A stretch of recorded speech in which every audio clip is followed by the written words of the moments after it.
Alrighty, thank you so much for staying with 95.1 Nigeria Info. I hope you're having a fantastic Monday. Did you have plenty of time to just rest, unwind, recharge, reboot for today? Now, for people who are in Bayelsa, who went to Bayelsa, who went to Imo and Kogi State, I know you had like a busy weekend with the election and the collation, in which it is still pretty much going on in Bayelsa State at the moment. Must have been really packed and busy weekend for observers, journalists, and residents of the state altogether. But aside that, for those of us who are just following the development and the election in this state, mentally it can be taxing, but I sure hope you found time to rest your body. Did you? Not quite.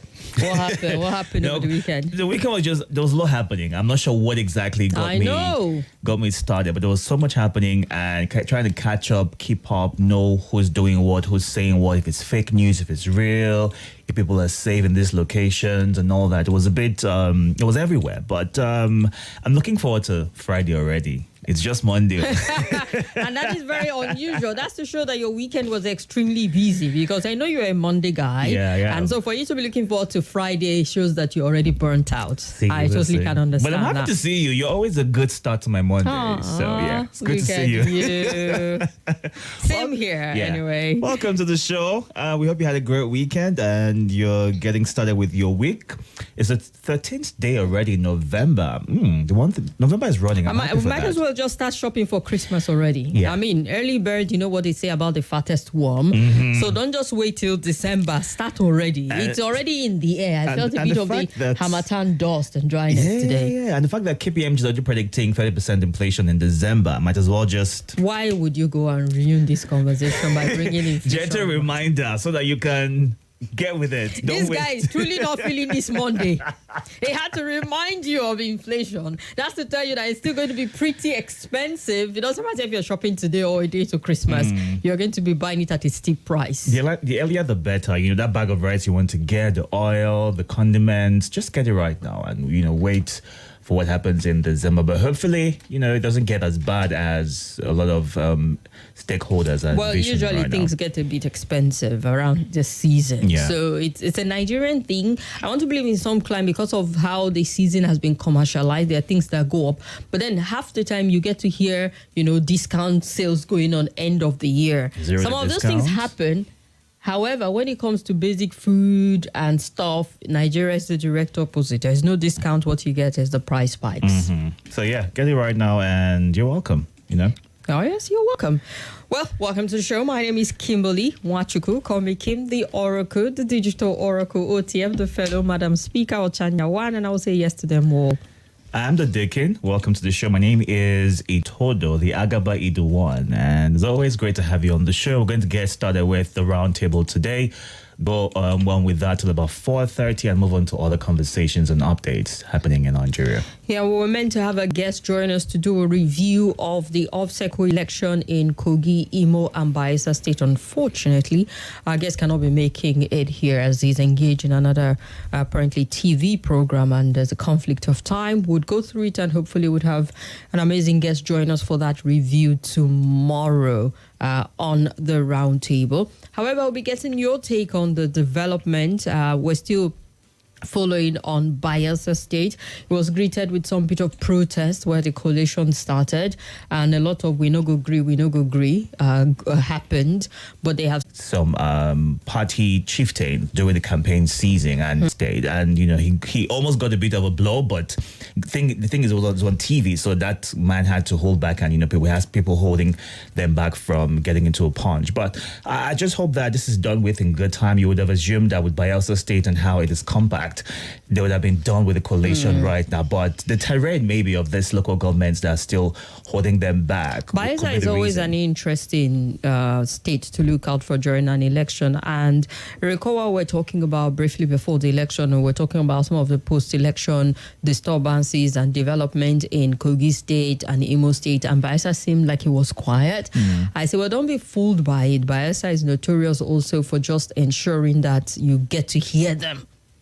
they like to make that sort of noise. The 2019 election, it was marred with violence. The one before that also was violent, such that it was labeled as one of those states where there was inconclusive election.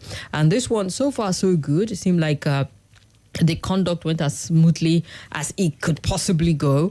The collation of it is where a bit of pockets of drama is even developing. We know that a number of party supporters were all over the INEC office to just await the outcome of the election. I know it brings this important question, as in, why is election so intense and so heated in Nigeria? You would expect that the off-cycle election will come with a less tension compared to the general election, be it one election, three election, or the general election as a whole. You always get that palpable tension anytime we have an election in the country. Now, I know election is a big deal all over the world, from the US to whatever country where they run a proper democracy and allow the people to decide their leadership. It comes with intensity. There's a lot of campaign. There's a lot of mudslinging. There's a lot of, push to just ensure that you favor one party over another. But we have our own peculiarity also, which is the violent aspect of it, beyond the intellectual campaigns that you hope to see and the manifesto and see how you can outsmart your opponents to get the heart and the votes of the people. We have people who are quick to take laws into their hands, and half the time they're political actors themselves who sponsor people on the street. I don't want to say young people, because we've seen video of people who are not between 18 to 35 who have been engaged in some of the shenanigans also, that you see them do this. And you start to wonder, when is Nigeria going to really mature to the point where the process is going to be as hassle-free as possible? Like, people are going to come out and say, all right, the election was conducted fairly. I'm surprised this person won, but you can't discredit the process of it. Or you can't say a group of people came and hijacked. I mean, we're still getting people trying to snatch ballot boxes, like in the case of Kogi State, people getting shot for that. You know that you're putting your life on the line. How much are you going to be paid enough to put your life on the line to disrupt the process to that degree? And also looking at the numbers that showed up during these obstacle elections, looking at it through the angle of those who registered to vote, those who collected their voter cards, and also those who turned out, if indeed security was enough for them to trust the system, or if INEC was able to redeem itself. I mean, the case of Kogi, where some wards had already collated spreadsheets of what the votes would be even before the voters turned out, that might have been in a bid to discredit what INEC has been trying to push out there in terms of its integrity and trying to get its way back to the hearts of Nigerians. But also, what's to say about other voting or polling units as well, where these were not discovered? Were they able to get away with it, or was it just this isolated cases in these specific areas or wards where it was picked out?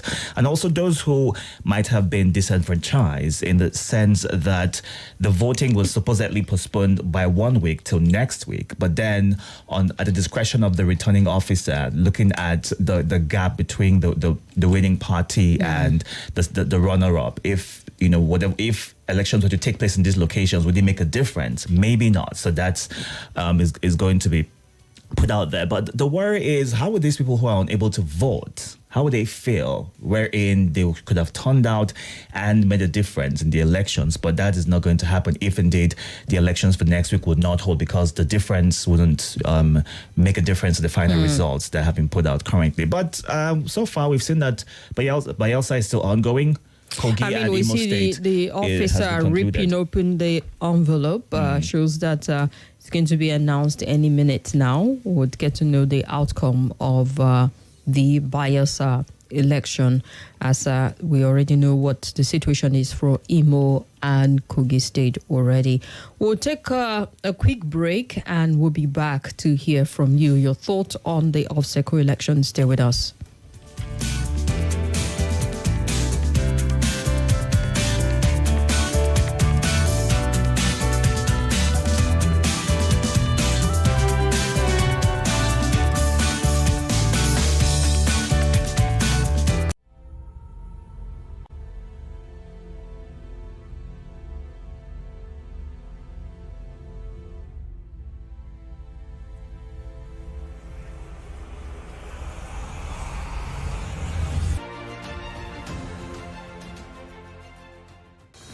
Hello, my name is Kimberly.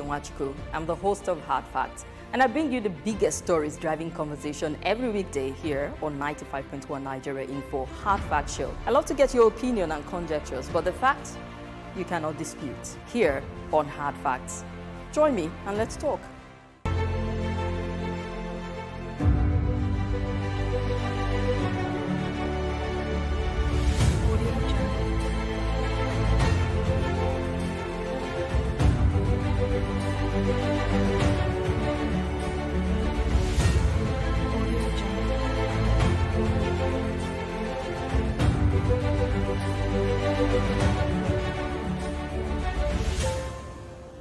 Audio Jungle.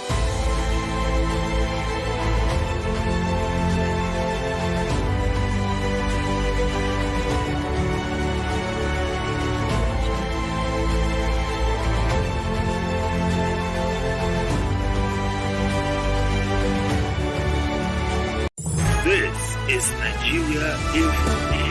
Nigeria Info.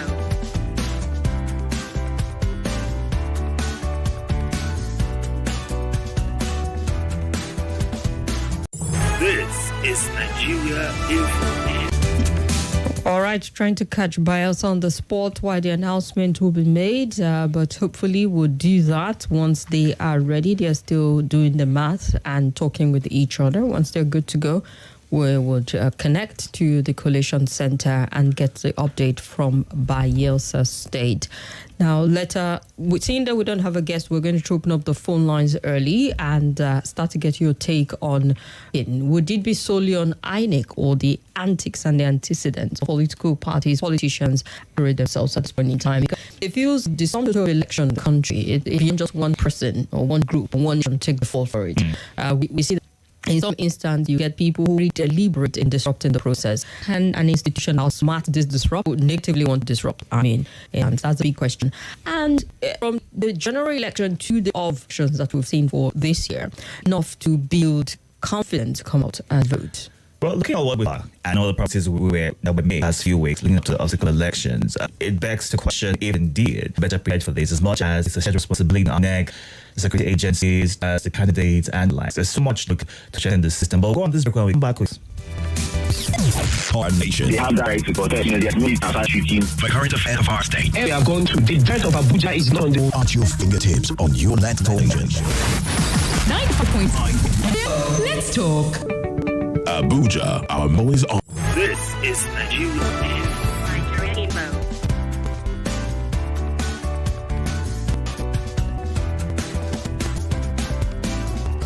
This is Nigeria Info. Nigeria Info.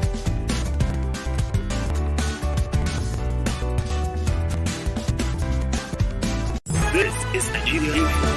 Nigeria Info.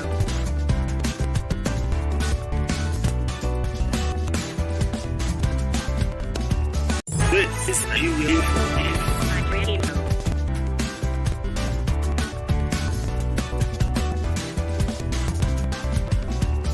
This is Nigeria Info. Nigeria Info.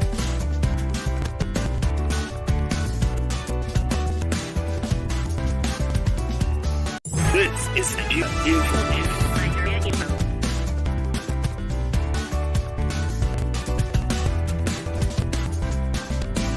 This is Nigeria Info.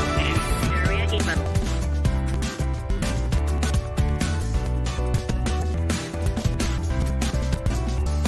This is Nigeria Info. Nigeria Info. This is Nigeria Info. Nigeria Info.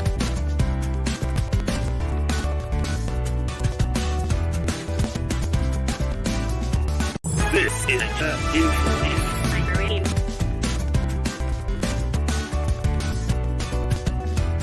This is Nigeria Info. Well, good. How are you? All right, my name is President Federal Concord. Welcome, comrade. Yes, let me comment on the obstacles that are completion.